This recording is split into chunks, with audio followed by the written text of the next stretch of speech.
à tous, bienvenue sur cette nouvelle vidéo et aujourd'hui je vais vous parler de mes astuces pour avoir le ventre plat. Donc je vais vous dire ce qui marche sur moi et ce qui ne marche pas. N'hésitez pas à vous abonner et à checker mon compte Instagram. C'est parti!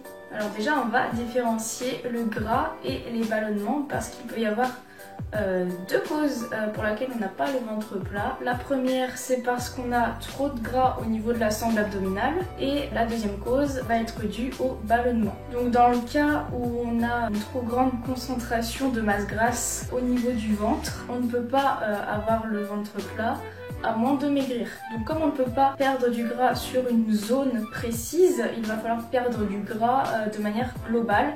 Donc pour ça, il va falloir être en déficit calorique, il va falloir faire du sport, donc de la musculation, du cardio, les deux c'est top. Et surtout, sachez que faire des abdos ne veut pas dire perdre du gras au niveau des abdos, ça n'a rien à voir. La graisse et le muscle n'ont rien à voir. La graisse ne peut pas se transformer en muscle, comme le muscle ne peut pas se transformer en gras. Ce sont deux tissus complètement différents. Donc c'est soit on prend du muscle, soit on perd du gras. C'est pas l'un qui se transforme en l'autre, ça n'a rien à voir.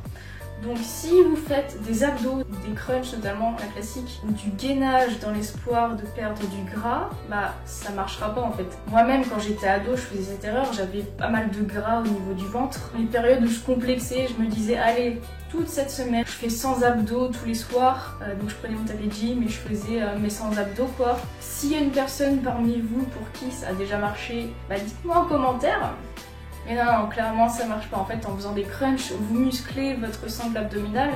Mais encore une fois, se muscler ne veut pas dire perdre du gras. Donc pour perdre votre gras au niveau du ventre, il va falloir perdre du gras tout simplement, mais de manière globale, parce que, encore une fois, vous ne pouvez pas choisir où est-ce que vous perdez du gras. Donc dans le cas où la quantité de gras au niveau du ventre est dans la norme, donc quand votre masse grasse au niveau du ventre est saine, ce qui va vous empêcher d'avoir le ventre plat, ça va être les ballonnements. Donc ce que j'appelle par quantité de gras saine au niveau du ventre, ça veut pas dire être ultra sec bien entendu, ça va être à peu près comme moi.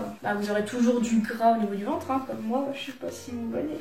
Voilà, il y en a toujours un petit peu. Voilà, donc quand votre masse grasse est correcte au niveau du ventre, sans pour autant être ultra sec, vous pouvez avoir le ventre plat, sauf si vous êtes ballonné. Alors moi, les ballonnements, ça a été un gros souci pendant 2 ans de ma vie. Je me rappelle à ce moment-là, en plus, j'étais toute fine, je faisais 50 kilos et tous les jours, j'avais un ventre de femme enceinte. C'était insane. C'était insupportable. Je pouvais pas m'habiller comme je voulais parce que je savais que dans l'après-midi, mon ventre allait commencer à gonfler et à la fin de la journée, ça allait être n'importe quoi. Alors c'est dommage, j'ai jamais pris de photo. Je vais essayer de trouver une image sur internet. Si j'en trouve, je vous la mets là. Donc voilà à quoi mon ventre ressemblait. Donc je pouvais pas mettre de trucs serrés. J'étais obligée de mettre des hauts assez amples et longs. Et surtout dans l'après-midi, j'étais obligée de déboutonner mon pantalon. Mais tellement mon ventre gonflait en fait.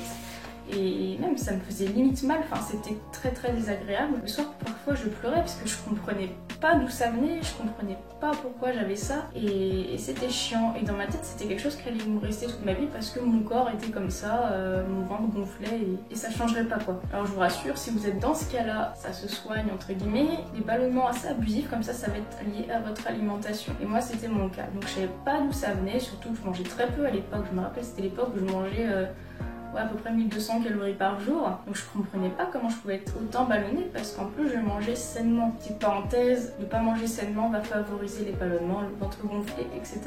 Le matin je mangeais, alors je me rappelle ce que je mangeais à l'époque parce que je mangeais quasiment tous les jours la même chose. Le matin je mangeais du fromage blanc avec des flocons de soja. Le midi je mangeais du poulet, un peu de féculents et des légumes. L'après-midi je mangeais une banane. Le soir je mangeais des salades ou de la soupe, vraiment un truc ultra léger quoi. Et en fait mes ballonnements le matin, j'avais pas de ballonnement le matin ça allait, c'était lorsque je mangeais le midi, juste après mon déjeuner, je commençais à être ballonnée et mon ventre commençait à gonfler. Et dans l'après-midi, jusqu'à un point où j'étais obligée de déboutonner mon pantalon en fait. Mon ventre gonflait comme si je me pétais le bide en fait. Comme si à midi je m'étais pété le bide alors que pas du tout. Je mangeais très light le midi. Donc au début je me suis dit, je vais essayer d'arrêter de manger des féculents au midi. Ça se trouve c'est ça qui me fait gonfler le ventre. Donc j'ai arrêté de manger des féculents, je mangeais juste des légumes et du poulet le midi. Super. Et ça ne changeait absolument rien. Du coup après je me suis dit ah c'est peut-être le lactose. Ça accusait plein de choses, du coup je lisais des trucs sur internet, je me renseignais sur le lactose et je voyais que le lactose pouvait causer les mêmes symptômes que ce que j'avais. Du coup je me suis dit ah bah c'est ça. Du coup le matin vu que je mangeais du fromage blanc, j'ai remplacé le fromage blanc par des yaourts à base de soja. Enfin, clairement je disais que le lactose c'était le mal quoi. Enfin, du coup j'étais persuadée que c'était ça, du coup j'ai arrêté de manger du fromage blanc, c'était la seule chose qui contenait du lactose que je consommais en fait. Ça changeait rien, du coup je me suis dit bah je vais attendre quelques jours, peut-être qu'il faut un peu de temps.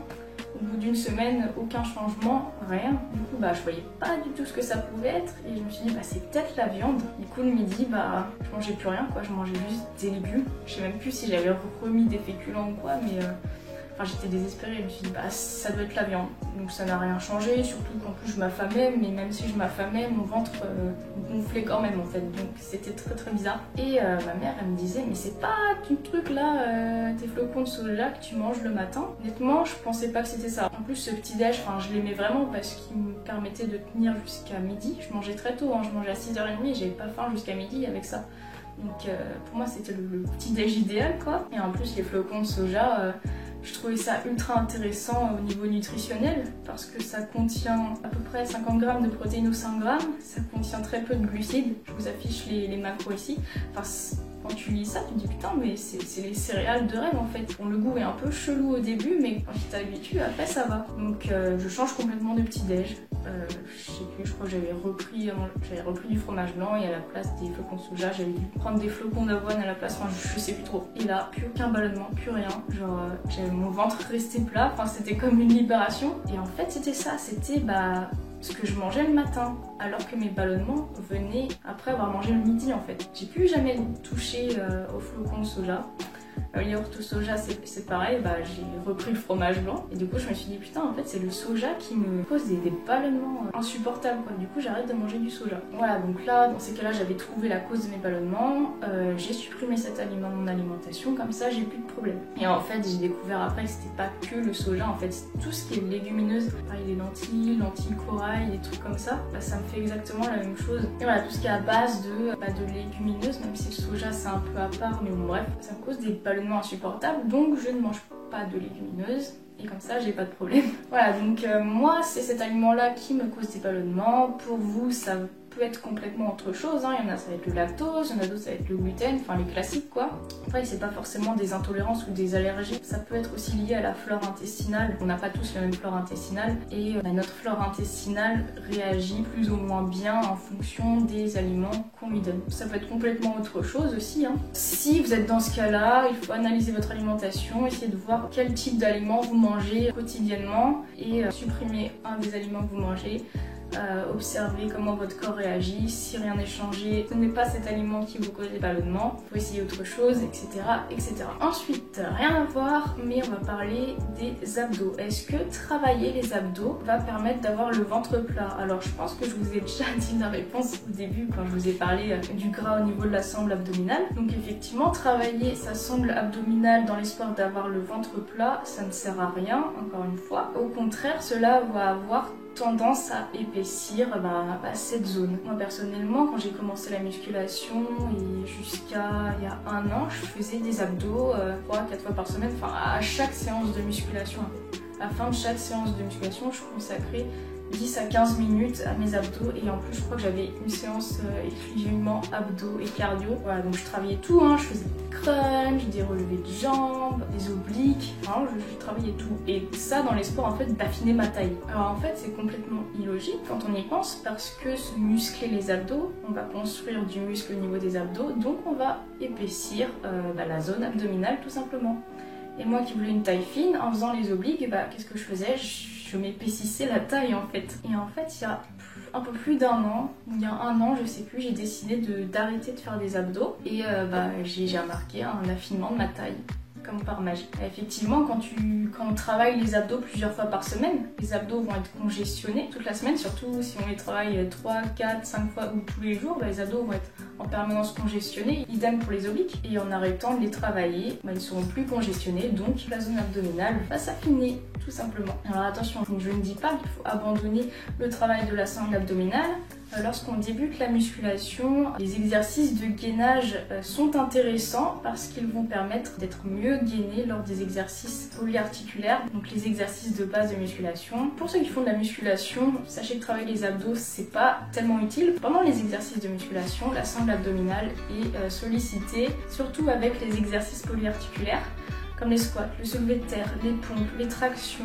le développé couché, les dips et j'en passe. Ce qui va être intéressant lorsqu'on est débutant, par contre, ça va être de travailler le gainage afin d'être mieux gainé lors des exercices. On s'éloigne un peu du sujet, mais pour les personnes qui veulent des abdos visibles, la tablette de chocolat. Donc effectivement, vous pouvez travailler le développement de votre sangle abdominale pour faire ressortir mieux les muscles abdominaux. Mais en fait, les abdominaux vont être visibles uniquement si vous êtes très très sec au niveau du ventre. Donc pour ça, ça va surtout se jouer dans l'assiette. Donc pour conclure, pour avoir un ventre plat, si vous êtes trop gras au niveau du ventre, il va falloir entamer une perte de poids. Si c'est à cause de ballonnement, il va falloir trouver la cause, l'aliment qui vous cause les ballonnements et éviter de le consommer. Autre chose aussi, lorsque vous mangez, vous intégrez un certain volume dans votre estomac, donc c'est normal que votre ventre gonfle un petit peu. Donc ne vous affolez pas, si dès que vous mangez, votre ventre gonfle, c'est normal.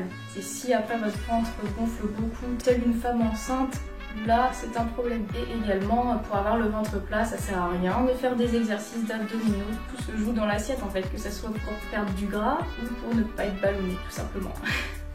Donc j'espère que cette vidéo vous aura plu, n'hésitez pas à laisser un commentaire et on se retrouve bientôt pour une nouvelle vidéo.